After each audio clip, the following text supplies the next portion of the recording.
repeat trades. Real trades, real talk.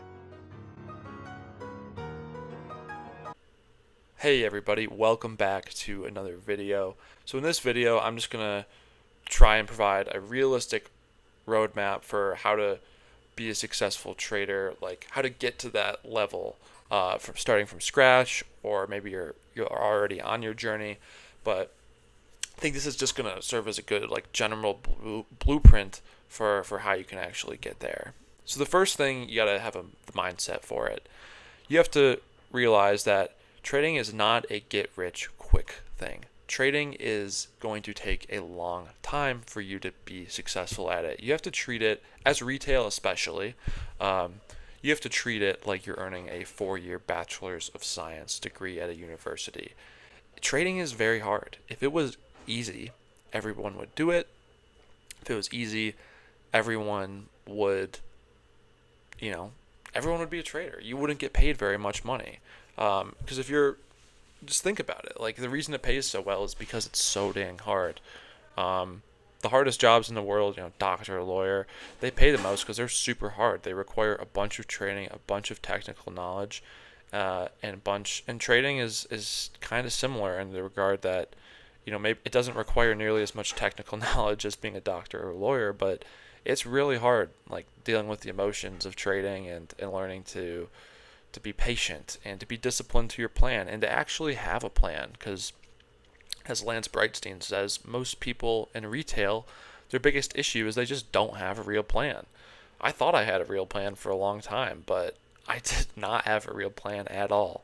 And then once I actually had a real plan, I had so many years of building up bad habits trading that I didn't even trust the plan and I couldn't stay patient to follow it. And I was just trying to capture every fluctuation in the market. So you need a mindset. You need to be prepared for the long haul. Adam Grimes says it takes on average 3 to 5 years for a retail trader to become successful. It doesn't need to take that long. Like if you're younger, if you're starting out in high school or maybe like earlier on in college, you have to take advantage of that and work very hard and take it very seriously, because you have the gift of time on your side and you don't have a full-time job yet. So that is, or maybe you do, but it's just easier the younger you are to start. The older you are, you have more responsibilities. Maybe you have kids to pay for. Maybe you have, you're providing for more people. So it can be a lot harder. I'm kind of falling like a middle of the road. Like I don't have any kids or anything to provide for, but I do have a full-time engineering job that I work. So that leads into the second part, which is how do you actually, if it takes so long, if it takes 3 to 5 years, how do you sustain yourself until you are a profitable trader? That's a minimum of 1,000-day investment, and you're also going to be losing a lot of money too, potentially, while you trade. And by the way, side note, that's the biggest reason most people lose, is they bet all their chips before they actually know what they're doing. You have to wait until you know what you're doing before you actually start betting big money and losing lots of money. So you have to lose slowly, risk the smallest amount you can possibly risk, and you just have to do that. It's just a requirement. You have to do that. You can't bet all your chips before you know what you're doing, or else once you actually do know, or else you'll never reach the point where you actually know what you're doing, or when you do reach the point, it'll be a lot harder of a hill to climb back up. Okay, so I have a mostly remote job. It's hybrid, so I go in sometimes, but by and large, I have the freedom to, if I'm not in a meeting or working on an urgent assignment, I can check the markets and trade. And you could probably still do that at a lot of in-person office jobs. But you have to find a job that allows you to trade. And that's going to look different for everyone, because everyone lives in a different place, has different life circumstances, different opportunities available to them. I'm very lucky that I got the job I'm in now. It took me I got laid off, the first engineering job I had out of college. I got affected by mass layoffs 9 months in.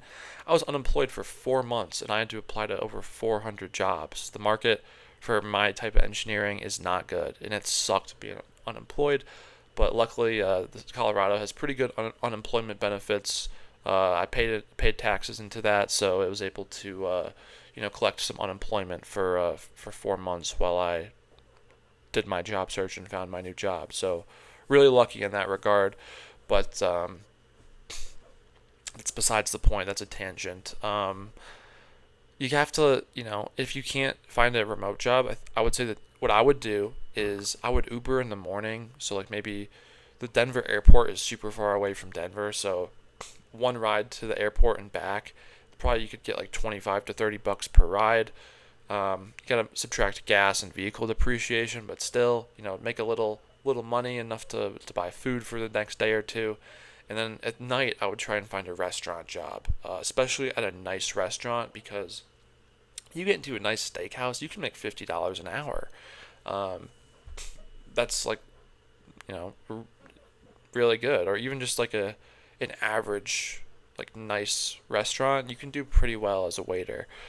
So that's, and the biggest thing is like the reason I say the waiter is because I only like to focus on the first 90 minutes of trading. That's like my preferred time to, excuse me, my preferred time to trade. And as a waiter, I could work from like 12 to 8 or 4 to 11 at night, and I could have the time at the middle of the day to trade and focus on making these YouTube videos and doing that type of thing. So the practical, realistic way to trade, to get to the level you can trade, is find a job that allows you, whether it's remote, whether it's whatever. You're gonna have to figure it out on yourself. Like, everyone's circumstances is different. I already said that. So yeah, that's what I would just say. If you want to trade, just make sure you have a job that doesn't interfere with the most prime time of trading, which my job does interfere with it sometimes. But that's just, price I have to pay, I guess. I will be leaving, or I will be moving back to Michigan in my home state in about 6 months. My fiance, she's gonna do law school, so we already went out, lived in a different state for a few years, so we're just gonna move back home, live with my mom for a year, save some money, and then we're gonna go away to law school, and by then, hopefully through trading, through YouTube, through the family business that I'm gonna help on. We have a family tea farm. I'm going to try and hopefully not have to get another engineering job. So I'll wrap this video up here. I hope this helps, and good luck, and comment, if you have any questions, comment, because I respond to everything, and be sure to hit the like button to help the channel out. So thank you, and I'll see you at the next one. Peace.